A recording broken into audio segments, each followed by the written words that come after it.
Noldan biznes 1 milyon dollargacha. 7-kun. Ko'ramiz. Bugun ajoyib kun bo'ldi. Har kuni oftobda ishlayotgandim. Kamas kelib, imminni ishlaydigan joyim salqin qilib qo'yibdi. Haraka topib ishlariga rivoj bergura. Oshnamning oldiga borsam, optoqda ishlayotgan ekan, rahmim kelib, oshna bo'yningizdan issiq o'tib ketmayaptimi desam, oshna не только bo'ynimdan, boshqa joyimdan ham issiq o'tib ketyapti deydi.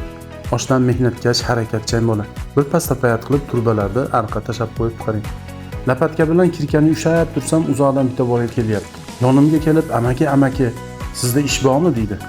Ha, sen nima ish qila olaysan desam, shart lapatkani olib, turpani bitta olib, orqaga bir marta tashladida, endi menga pul bering deydi. Qo'liga 5000 bersam, yana nimadir demoqchi edi, it ko'rib qochib ketdi.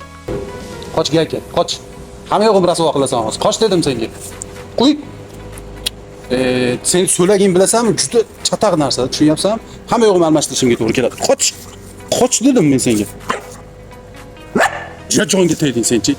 Itdan zerikib ofisga kirib oldim.